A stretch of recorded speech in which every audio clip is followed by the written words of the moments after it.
From traveling for a frankly ridiculous amount of time to make a show, to indulging in ill-advised pre-match activities. I'm Gareth from What Culture Wrestling, and here are 10 wrestlers who prepared for matches in the worst possible way. Number 10, Jeff Hardy gets in a bad way. Those who tuned in to Victory Road live back in 2011 were met with one of the most unsettling and uncomfortable sights witnessed in a wrestling ring up until that point. Jeff Hardy, clearly under the influence from the moment he arrived on the ramp, stumbled to the ring en route to challenging Sting for his TNA World Heavyweight Championship. Eric Bischoff would then rush down before the match got underway, not so subtly altering the plans for the encounter, before the Icon called it a night early with a Scorpion Death Drop and a forced pin on the charismatic Enigma. Hardy was clearly in a bad way coming into the pay-per-view, and despite reportedly seeming fine for the majority of the day of Victory Road, he definitely needed help. So TNA sent the star home and wrote him off TV after the incident, with Hardy soon entering into a 120-day outpatient rehab. Despite still dealing with his demons from time to time, Hardy has thankfully never hit what he classed as rock bottom again like he did at Victory Road 2011, and for that we definitely are thankful. Number 9, Goldberg gets a little too intense. Former WCW World Champion Bill Goldberg prides himself on bringing a level of intensity to his work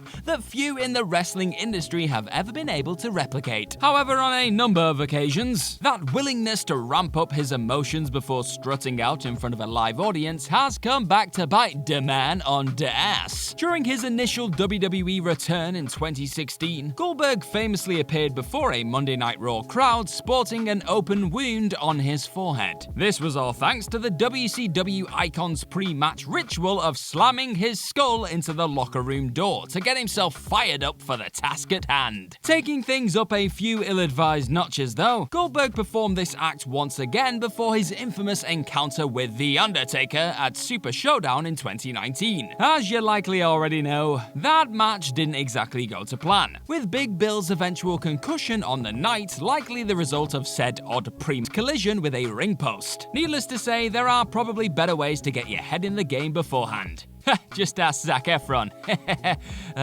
Number 8, Stephen Amell gets injured in training. He may not be a star primarily known for his wrestling exploits, but Arrow actor Stephen Amell is still a die-hard fan of the business, and he wasn't about to let the chance to perform in a WWE ring pass him by without giving it his all in the lead-up. However, it looked as though Amell was a victim of his own enthusiasm coming into his SummerSlam 2015 tag match alongside Neville, with the two taking on the unit of Cody Rhodes, Stardust, and King Wade Barrett.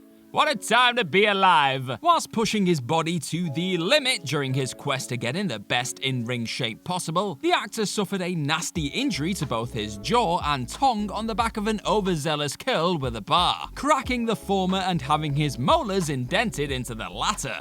Yikes. Despite this excruciating injury though, Amell was still able to get through his first and only WWE match to date. Number 7, The Undertaker can't get into fighting shape. Despite knowing that his body wasn't in the condition he wanted it to be back in 2017, The Undertaker agreed to put over WWE's then divisive future in Roman Reigns at WrestleMania 33. However, recurring hip issues ultimately meant that the star wasn't able to train in the way he would have preferred coming into both the Royal Rumble and Mania 33. In the end, the Taker we got inside of the Citrus Bowl on that fateful night tragically paled in comparison to the one from Manias gone by, plodding around the ring and botching spots he'd performed with ease for so much of his WWE tenure. Determined to avenge those painful memories, Taker would then spend the next few years attempting to produce the top standard career-ending performance he knew he was still capable of, and he thankfully finally achieved just that in the middle of a makeshift boneyard in 2020. Still seems kinda surreal to say that. Number 6, Randy Orton skips rehearsals with The Undertaker. Speaking of the legendary Phenom, coming into WrestleMania 21, Randy Orton was gifted with the prized spot of taking on The Undertaker at the monumental event where at this point he'd never picked up an L. At this moment in time, however, a young Orton perhaps wasn't taking the industry as seriously as he should have been. After getting into what he classed as a little little bit of trouble the night before that year's Hall of Fame ceremony, Orton found himself catching up on some Z's when he should have been at a rehearsal for his Mania 21 match with the likes of Taker, Ricky the Dragon Steamboat, and his father, Cowboy Bob Orton, to name but a few. By the time Orton did arrive, all involved were leaving and finishing up. Taker would go on to work with Orton for a year despite this dreadful early impression. But it's safe to say that the Legend Killer didn't exactly endear himself to the legendary locker room leader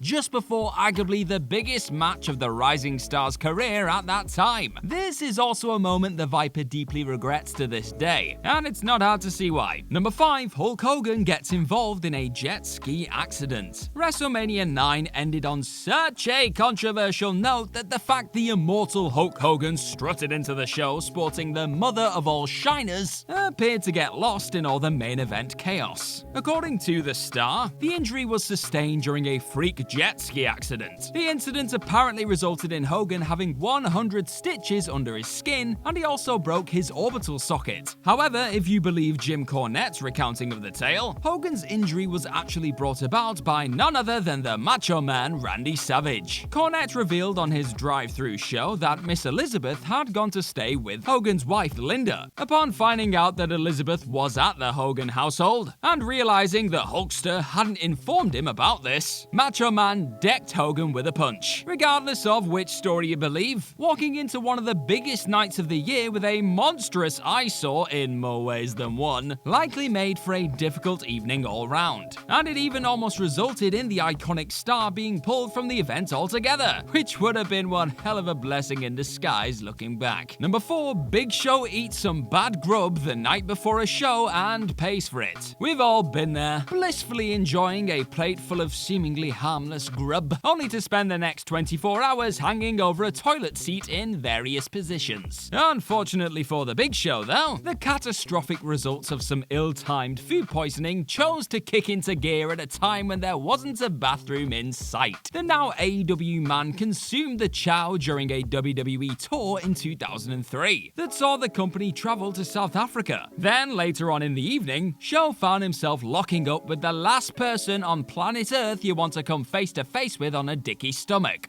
Brock Lesnar. As the two tangled and the Titanic athlete hit the mat during the contest, Show soon realized things had gone south fast. Literally. Then, having gotten wind of his rival's perilous situation, a devious Lesnar opted to begin stepping on Show's stomach in an effort to force out more crap/embarrassment. This forced a change to the pre-planned finish of the match, and likely taught the former WWE champion to be a little more cautious when it comes to deciding on his pre-match meal. Number 3, Cody Rhodes travels for 17 hours to get to a WCPW show. Back when Cody Rhodes was fresh out of the WWE system post-2016, the son of the American Dream made a point of traveling to as many different promotions as possible, putting on matches against some of the finest talents the world away from Vince McMahon's empire had to offer. However, his need to prove himself and determination to not let those down who had supported him during such a vital part of his progression as a performer sometimes resulted in the star putting himself through the ringer just to make a single appearance. One of such instances went down at the start of 2017, when the American Nightmare went the extra mile for none other than What Culture Pro Wrestling. After battling Juice Robinson in the Tokyo Dome at Wrestle Kingdom 11, Cody flew for 17 hours in order to make WCPW's Kirby Mania event in Liverpool. The star would then retain his Internet Championship against Zack Sabre Jr., revealing his hellacious schedule and the fact he'd lost his bags in Manchester Airport to an appreciative audience, who showed their appreciation by buying him a well-earned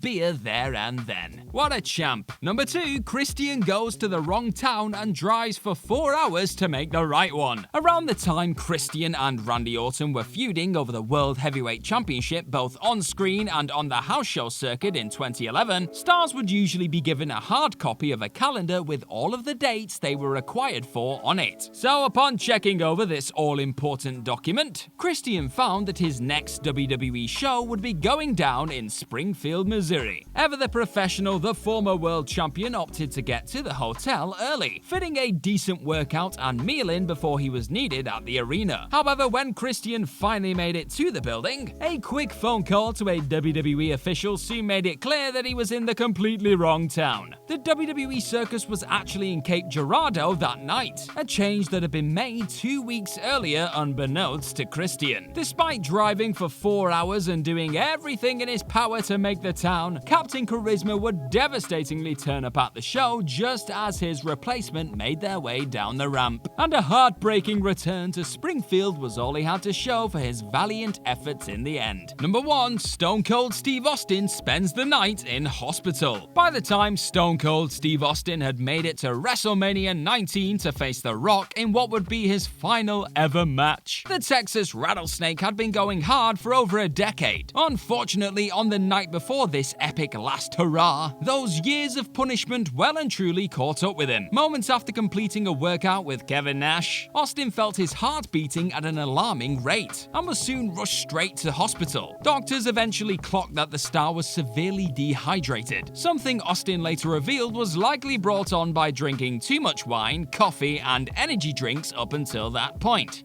Yep, that'll probably do it. After pumping 4 liters of fluid back into the bionic redneck, Austin was finally discharged and given the green light to go to war with the Great One at the Show of Shows. However, this frightening turn of events just hours before a match in front of 54,000 screaming fans proved to be the last straw for Austin when it came to his career as an active in-ring performer, with the star refusing to step back into the squared circle for a contest ever since. And that's our list. Know of any other wrestlers who prepared for matches in the worst possible way? Let us know all about them in the comments section right down below, and do not forget to like, share, and click on that subscribe button. Also, be sure to head on over to whatculture.com and find some more incredible articles just like the one this video right here is based on.